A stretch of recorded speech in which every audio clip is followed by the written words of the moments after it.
E aí, pessoal? Prontos para mais um mergulho profundo? Opa! Preparadíssimo. Hoje a gente vai explorar um tema que, bom, todo mundo vive, né? Mas raramente a gente para pensar com mais atenção. Verdade. Amizade. A amizade é tipo, sei lá, o ar que a gente respira, né? Tá sempre ali presente. Mas a gente raramente se toca da importância vital que ela tem. É isso aí. E para nos guiar nessa jornada, a gente vai mergulhar no livro Repensando a Amizade.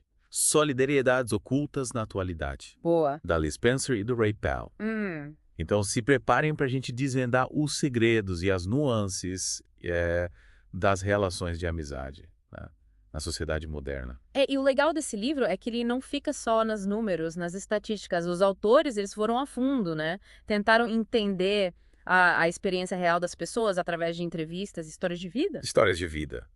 E por falar em experiência real, você já reparou como existe aquela ideia de que a comunidade está em declínio? Ah, sim. Que a gente está cada vez mais isolado um do outro? Sei lá, essa coisa da vida moderna, né? Essa correria toda. Tecnologia estão dizendo que está corroendo os laços comunitários. Sei. Mas o que os autores mostram pra gente é que essa ideia de um declínio absoluto da comunidade é, na verdade, meio que um mito. É muito. Eles argumentam que laços fortes de amizade e apoio continuam existindo, só que de formas diferentes, né? Aham. É aí que entra esse lance de solidariedades ocultas, né? Relações que muitas vezes passam batido, mas que estão ali sustentando, nutrindo vida social. Interessante, né? Como se a gente estivesse procurando comunidade no lugar errado. É tipo usando lentes do passado. É, exatamente. E o livro meio que nos convida a olhar com mais atenção para essas diferentes formas de conexão que existem hoje em dia. Sem ficar idealizando o passado, sabe? Sem cair em nostalgia. Sem nostalgia. E como é que os autores nos ajudam a entender essa complexidade toda? Eles apresentam um conceito bem interessante, né? As comunidades pessoais. O Uhum. que que seria isso? Pensa na sua comunidade pessoal como um mapa, né? Um mapa das suas relações mais importantes. Tem aqueles que estão no centro, né? Familiares, amigos próximos. E outros que ocupam um lugar mais distante, mas ainda assim fazem parte da sua rede de apoio. É como se fosse, sei lá, um mapa da nossa galáxia social com diferentes planetas, né? Gostei. É isso aí. Cada planeta com sua importância, sua influência. Influência. E a amizade em si. Uhum. Como é que os autores definem esse bicho de sete cabeças, né? Eles reconhecem que não existe uma definição universal de amizade, né? Que é um amigo próximo, pra mim, pode ser só um conhecido pra você. Mas o que eles enfatizam é a qualidade da relação. Né? Não é só a quantidade. Faz sentido. Não é sobre colecionar amigos no Facebook, né? É sobre cultivar laços genuínos, significativos. E por falar em cultivar, os autores exploram, né, diferentes formas de amizade, que vão desde as mais simples até as mais complexas. E eles usam exemplos reais, né? Para ilustrar cada tipo, o que torna a leitura bem interessante, fácil de se identificar. Me conta mais sobre esse tipo de amizade, começando pelas mais simples. Eles chamam de amizade simples aquelas que desempenham papéis bem definidos na nossa vida. Por exemplo, os colegas, Colegas. com quem a gente compartilha atividades ou interesses específicos, tipo, sei lá, um time esportivo, um grupo de estudos. Entendi. Então são amizades mais funcionais, né? Focadas em um objetivo em comum. Isso. E quais outros tipos eles escrevem? Tem os contatos úteis, que nos fornecem informações, conselhos, né? Pensa naquele amigo que te coloca por dentro das fofocas da empresa ou que sabe indicar os melhores restaurantes da cidade. Essenciais? Isso, essenciais para sobrevivência. Esses são importantes. Tem também os amigos de vizinhança, que estão ali para os favores do dia a dia, né? Pegar uma xícara de açúcar emprestada, dar uma olhada na sua casa enquanto você viaja. Esses são ouro puro. Principalmente para quem não tem família por perto, né? Exatamente, não podemos esquecer dos amigos de diversão, aqueles com que a gente sai para se divertir, né? Tomar um drink, ir ao cinema, dar boas risadas, a alma da festa. Mas agora me conta sobre as amizades complexas. Tá. As amizades complexas já envolvem um nível mais profundo de conexão emocional, né, e compromisso. Tem os companheiros de ajuda que estão lá para as horas boas e ruins, né? Oferecem apoio prático quando você realmente precisa. Aquele amigo que aparece com a caixa de ferramentas quando o seu chuveiro quebra, né? Ou que te leva sopa quando tu tá doente. É esse tipo de coisa. Vão além da simples socialização, né? Uhum. Tem também os confortadores que te dão apoio emocional, né? Um ombro amigo pra chorar quando as coisas ficam difíceis. É aqueles que te entendem de verdade, né? É. Ele te oferece um abraço apertado quando você mais precisa. Isso. E tem os confidentes, com quem você compartilha seus segredos, seus medos, suas alegrias, né? São amizades construídas numa base sólida de confiança. É como ter um diário que te responde, né? Com sabedoria e compaixão. É isso. E por fim, o ápice das amizades complexas. As almas gêmeas. Que seria isso? São conexões raras, né? Profundas. Isso aí. Um nível incrível de entendimento, aceitação, valores compartilhados. Nossa. É como encontrar um pedaço da sua própria alma refletido em outra pessoa, né? Isso. E os autores argumentam que esses diferentes tipos de amizade, né, das simples às complexas, ilustram a vasta gama de maneiras como a gente se conecta uns com os outros. É realmente fascinante. Me faz pensar em como, muitas vezes, a gente tenta enquadrar as amizades em caixinhas pré-definidas, né? Aham. Quando, na verdade, elas são muito mais fluídas, multifacetadas do que a gente imagina. É? Mas espera aí, tem mais. Tem mais? Os autores também exploram como as fronteiras entre amigos e família podem ser bem tênues, né? É verdade. A gente costuma pensar em amigo e família como categorias totalmente separadas, né? Mas a realidade é que existe muita sobreposição. É, como aquele amigo que é praticamente da família, né? Ou aquele primo que é mais próximo que um irmão. Isso! E os autores usam um termo interessante para descrever essa mistura de laços, dados escolhidos, né? Eles chamam de fusão. Fusão. Então nem sempre é tudo preto no branco, né?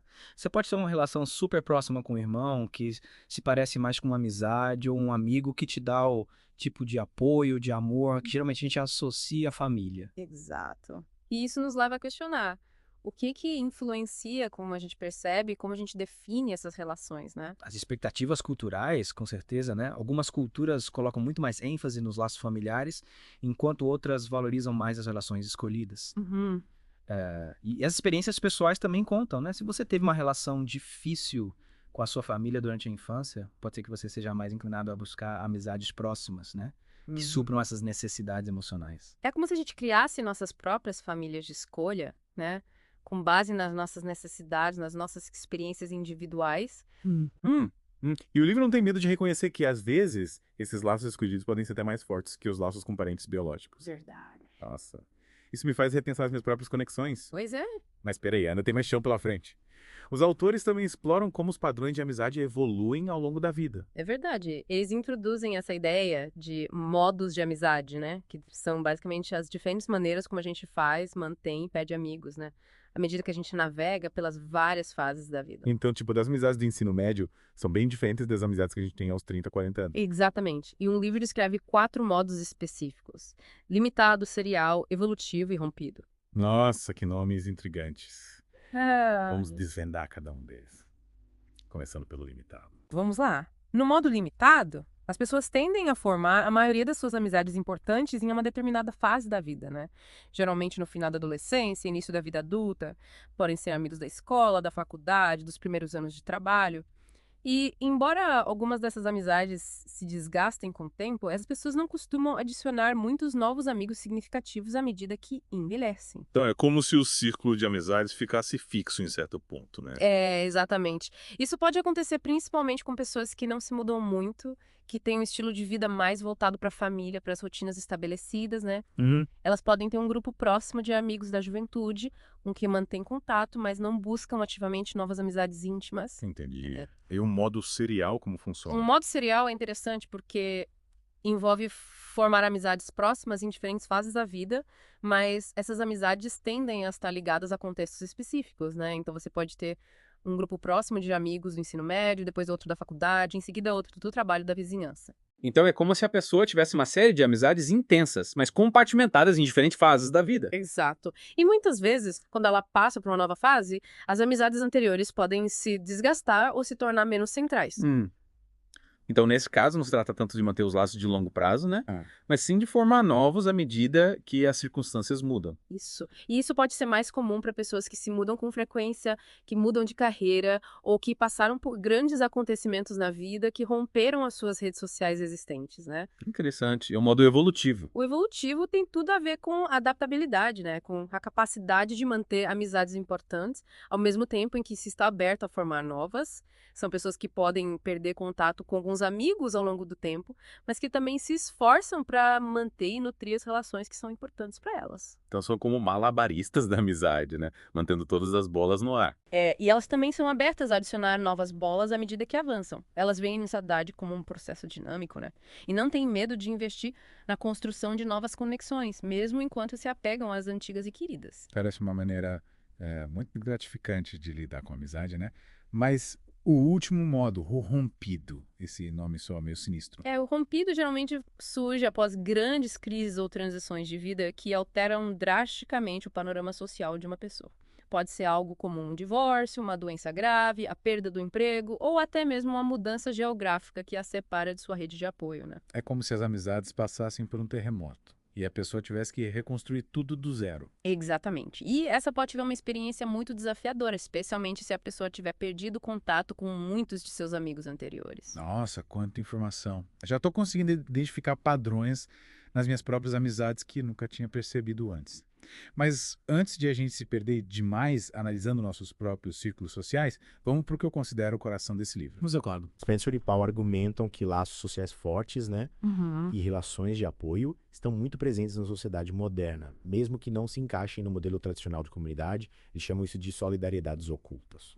Tô louca para saber mais sobre isso, mas acho que chegamos a um bom ponto de parada por enquanto, né? Voltem para a segunda parte do nosso mergulho profundo em Repensando a Amizade, onde vamos desvendar essas solidariedades ocultas e explorar como compreendê-las pode nos levar a ter relações mais gratificantes em nossas próprias vidas. Mal posso esperar. Ainda há muito a descobrir nesse tesouro de ideias sobre os laços que nos unem. De volta ao nosso mergulho profundo das solidariedades ocultas da amizade. Na última parte, a gente falou sobre esses diferentes modos de amizade, né? E como eles podem ser influenciados por grandes eventos da vida. Mas o livro de Spencer e Powell vai além de simplesmente descrever esses padrões. Eles desafiam algumas das premissas pessimistas sobre o declínio da comunidade que a gente mencionou antes. É verdade. Aquelas ideias de que a vida moderna está nos fragmentando, que a comunidade tradicional está desaparecendo por causa da urbanização, da mobilidade, do individualismo. Mas os autores mostram pra gente que a realidade é bem mais complexa do que isso. Com certeza. Eles nos lembram que mesmo em um mundo cada vez mais globalizado e tecnológico, as pessoas continuam buscando conexões significativas. E essas conexões muitas vezes se manifestam de formas que não se encaixam nos moldes tradicionais de comunidade. Então, em vez de lamentar a perda de um passado idealizado, o livro nos convida a olhar para o presente com mais curiosidade, né? Mais abertura, buscando entender essas novas formas de comunidade que estão surgindo. Exatamente. E um dos pontos que eles levantam é que as comunidades pessoais, mesmo aquelas geograficamente dispersas, podem ser incrivelmente resilientes e adaptáveis. Então, mesmo que você tenha se mudado da sua cidade natal, ou não viva em um bairro tradicional, ainda é possível ter laços fortes e duradouros. Sem dúvida. Pense em todas as ferramentas que a gente tem hoje para se conectar com as pessoas. Chamadas de vídeo, mensagens instantâneas, redes sociais. A tecnologia nos permite manter relacionamentos à distância de uma forma que era impensável no passado. É como se as nossas comunidades pessoais pudessem se expandir e se adaptar às circunstâncias da vida, né? Como um elástico que se estica sem se romper. Mas, mesmo com a tecnologia, você não acha que as interações presenciais continuam sendo importantes? Com certeza. E o livro também destaca isso. Embora a tecnologia possa ajudar a diminuir as distâncias, é a qualidade das conexões, a profundidade emocional, as experiências compartilhadas que realmente importam. É como dizem por aí, amigo próximo, contato constante. E os autores mostram pra gente que essas relações de apoio podem ser encontradas em diversas formas, né? Dentro da família, entre amigos e até mesmo em conexões inesperadas que a gente faz no trabalho, em hobbies, em atividades comunitárias. Exatamente. A comunidade não está necessariamente atrelada a um lugar físico ou a uma estrutura estrutura social específica, ela se manifesta na teia de relações que a gente cria e nutre, independentemente de onde a gente está ou de como as nossas vidas se desenrolam. Então, em vez de buscar um modelo único e idealizado de comunidade, o que realmente importa é cultivar conexões autênticas e significativas em todas as esferas da vida. Perfeito. E os autores também desafiam essa ideia de que as relações modernas são, de alguma forma, mais superficiais ou menos significativas do que as do passado. É aquela história de que antigamente as pessoas eram mais comprometidas, né? Isso mesmo. Mas Spencer e Paul mostram, através de suas pesquisas, que o compromisso e a reciprocidade são valores presentes em diversos tipos de relação, tanto no passado quanto no presente. Que bom ouvir isso. Me dá um exemplo de como esse compromisso se manifesta na prática. Adoro quando o livro traz histórias reais para ilustrar os conceitos. Claro, eles contam histórias de pessoas que se desdobram para ajudar seus amigos, mesmo quando isso exige tempo, energia e até mesmo sacrifícios. Eles oferecem apoio emocional em momentos de crise, ajuda prática quando necessário e demonstram cuidado genuíno com o bem-estar do outro. Então, não se trata apenas de grandes gestos heróicos, mas sim daqueles pequenos atos de gentileza e apoio que, somados, constroem a base sólida de uma amizade. Exatamente. E o livro também destaca a importância das experiências compartilhadas na construção desses laços, seja passar por um momento difícil juntos, celebrar uma conquista ou simplesmente curtir a companhia um do outro. Esses momentos compartilhados criam uma história em comum, né? Um sentimento de conexão que fortalece a relação. Faz todo sentido. Quando você passa por algo significativo com alguém, isso cria um fio invisível que te conecta a essa pessoa, mesmo que a distância ou o tempo te separem fisicamente. Esses fios podem ser incrivelmente fortes e resilientes. Mas, se essas conexões autênticas são tão importantes, por que será que existe essa ideia persistente de que a comunidade está em declínio? É uma boa pergunta. Acho que, em parte, tem a ver com a forma como a gente romantiza o passado, né? A gente imagina comunidades idílicas onde todo mundo se conhecia, se ajudava e compartilhava um senso de propósito comum. É tipo aqueles filmes antigos, né? Onde todos os vizinhos se reuniam na varanda para tomar limonada e colocar o papo em dia. Uma visão idealizada e nostálgica que muitas vezes ignora as complexidades e os conflitos inerentes a qualquer comunidade. Verdade. E essa visão romantizada do passado nos impede de enxergar as novas formas de conexão que estão surgindo no presente, né? Com suas próprias características e desafios. Com certeza. E muitas vezes a gente se apega ao que foi perdido, em vez de celebrar o que foi conquistado.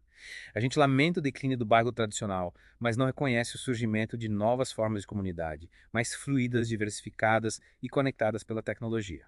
É como se a gente estivesse preso em um mapa antigo, enquanto o mundo se transforma ao nosso redor. Perfeito. E o que a pesquisa de Spencer e Paul nos mostra é que a comunidade não é um conceito estático, mas sim um processo dinâmico, em constante transformação. Que alívio saber disso. Me sinto muito mais otimista em relação ao futuro das relações humanas. Mas antes de a gente se deixar levar pela empolgação, vamos voltar um pouco e falar sobre como os autores conduziram suas pesquisas. Você mencionou que eles usaram uma abordagem qualitativa. Pode explicar melhor o que isso significa? Claro. A pesquisa qualitativa, ao contrário da quantitativa, se concentra em compreender as nuances e complexidades da experiência humana. Em vez de se basear em números e estatísticas, ela busca entender por que e o como das coisas. Ela se aprofunda no significado que as pessoas atribuem às suas experiências, nas histórias que elas contam, nas perspectivas que elas compartilham. Então, em vez de medir e quantificar, a pesquisa qualitativa se propõe a explorar e interpretar, né? Buscando um entendimento mais profundo dos fenômenos humanos. É como se fosse um mergulho na subjetividade, na singularidade de cada história. Exatamente. E nesse caso, Spencer e Paul utilizaram entrevistas em profundidade como principal método de coleta de dados. Então eles sentaram com as pessoas, ouviram suas histórias de vida, suas experiências com amizade, que legal. Sim, e eles usaram uma técnica chamada mapeamento da comunidade pessoal, que a gente já mencionou antes, onde os participantes literalmente desenhavam um mapa de suas conexões sociais. Adoro essa técnica. É como transformar as relações em algo visual, concreto, palpável. E essa técnica permitiu que os autores identificassem padrões e temas que os levaram às suas conclusões sobre as solidariedades ocultas. Eles puderam observar como essas conexões, mesmo aquelas que parecem escondidas ou não convencionais, contribuem para a coesão social e o bem-estar na sociedade contemporânea. Que fascinante. E essa abordagem nos lembra que cada pessoa tem sua própria história, sua própria rede de conexões, seu próprio jeito de experimentar a amizade. E que muitas vezes as maiores riquezas se escondem nos detalhes, nas entrelinhas, nas nuances da vida cotidiana. Com certeza. E ao ouvirmos com atenção as histórias das pessoas, a gente pode aprender muito sobre a complexidade das relações humanas e sobre as diversas formas de comunidade que existem no mundo. É como se cada história fosse uma peça de um grande quebra-cabeça, que quando unidas revelam a beleza e a diversidade da experiência humana. E o que é mais legal é que esse quebra-cabeça está em constante transformação, né? À medida que novas histórias são contadas, novas conexões são estabelecidas e novas formas de comunidade vão surgindo. Mas, e nós, como indivíduos que navegam pelas complexidades das relações modernas, o que podemos aprender com essa pesquisa e aplicar em nossas próprias vidas? Essa é a pergunta de $1 milhão. Adoro quando a gente consegue trazer os conceitos acadêmicos para o dia a dia, para a prática, o que os autores nos ensinam sobre como cultivar relações mais gratificantes e duradouras. Acho que um dos principais ensinamentos é a importância de reconhecer e apreciar a diversidade das amizades. Muitas vezes a gente se cobra por ter um certo número de amigos próximos ou por manter as amizades de uma determinada maneira. É verdade. Parece que existe uma fórmula mágica para a amizade, né? Um número ideal de amigos, um tipo específico de relação. Mas a vida real é muito mais complexa do que isso, né? Com certeza. E a pesquisa de Spencer e Paul nos mostra que não existe um modelo único de amizade. Algumas amizades são intensas e duradouras, enquanto outras são mais casuais e passageiras.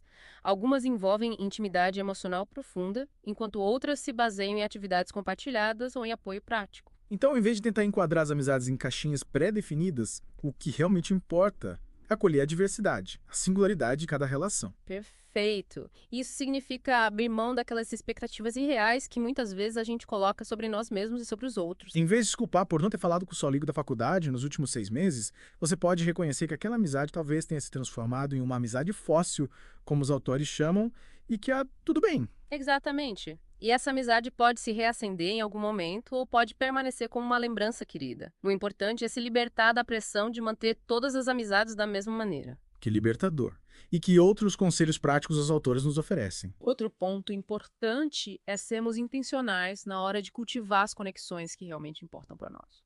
Muitas vezes a gente se perde na correria do dia a dia e acaba negligenciando as relações que nos trazem alegria e apoio. É como se a gente as colocasse no piloto automático, né? Achando que elas vão durar para sempre, sem precisar de cuidado e atenção. E as amizades, assim como qualquer outro tipo de relação, precisam ser cultivadas com carinho e dedicação. Elas exigem tempo, atenção, esforço. O que a gente pode fazer para ser mais intencional no cultivo das nossas amizades? Pode ser algo simples como agendar um horário para conversar com um amigo que mora longe, combinar um jantar ou um passeio com os amigos locais, ou até mesmo mandar uma mensagem para alguém especial só para dizer que você está pensando nela. Pequenos gestos que fazem toda a diferença na hora de manter a chama da amizade acesa. E além de cuidar das amizades que a gente já tem, é importante estarmos abertos a novas conexões, né? Com certeza. A pesquisa de Spencer e Paul nos mostra que as comunidades pessoais podem evoluir e se expandir ao longo da vida. A gente pode conhecer novas pessoas através do trabalho, de hobbies, de atividades comunitárias, ou até mesmo de encontros casuais. Então não devemos ter medo de sair da nossa zona de conforto e puxar conversa com pessoas que a gente não conhece. Nunca se sabe onde uma nova amizade pode nos levar. Exatamente. E lembre-se, não se trata de ser a pessoa mais popular do mundo, mas sim de encontrar conexões genuínas que enriqueçam a sua vida. Uma qualidade acima de quantidade. Então, já falamos sobre a importância de reconhecer a diversidade das amizades, de sermos intencionais no cultivo das nossas conexões e de estarmos abertos a novas relações. Tem mais algum conselho de ouro para compartilhar? Acho que um último ponto importante é estarmos conscientes do papel que a amizade desempenha no nosso bem-estar geral. Muitas vezes a gente pensa na amizade como algo supérfluo, um bônus na vida, mas pesquisas mostram que ela é essencial para a nossa saúde física e mental. Então, não se trata apenas de se divertir e se sentir bem, mas sim de cuidar da nossa saúde de forma integral. Exatamente.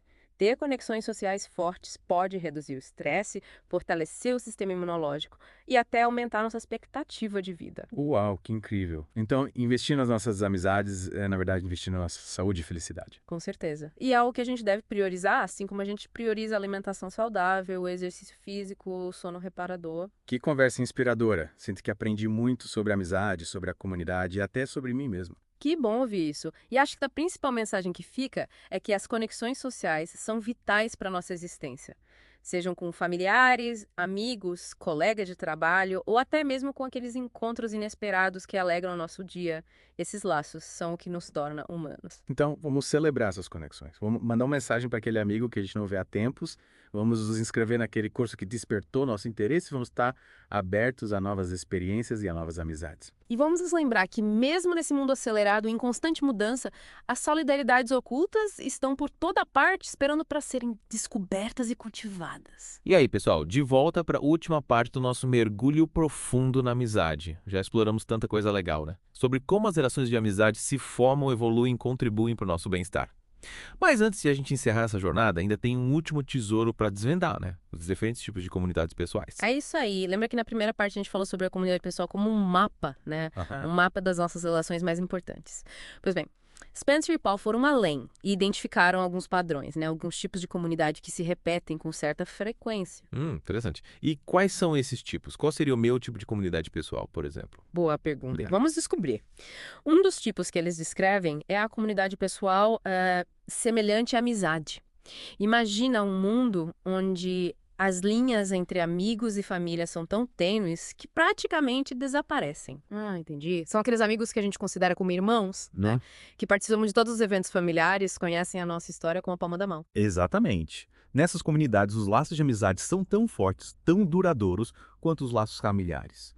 Existe um senso de história compartilhada, valores em comum, uma intimidade emocional que transcende as categorias tradicionais de amigo e família. Que lindo! Aposto que essas comunidades são super acolhedoras e resilientes, né? Se você precisar de qualquer coisa, tem uma galera pronta para te dar suporte. Com certeza. O livro até menciona o conceito de redundância, né? Que é quando várias pessoas na comunidade podem desempenhar papéis semelhantes, proporcionando camadas de apoio que se sobrepõem. Então, como se você tivesse várias redes de segurança, né? Caso uma delas falhe. Adorei a ideia. Legal, né? Outro tipo que eles descrevem é a comunidade pessoal, envolvida por amigos. Essa é um pouco mais complexa. A família ainda ocupa um lugar central, mas os amigos próximos têm um papel mais proeminente do que em comunidades mais tradicionais, né? Centradas na família. Então, nesse caso, a família seria o Sol e os amigos próximos seriam os planetas que orbitam ao redor, certo? Que analogia perfeita.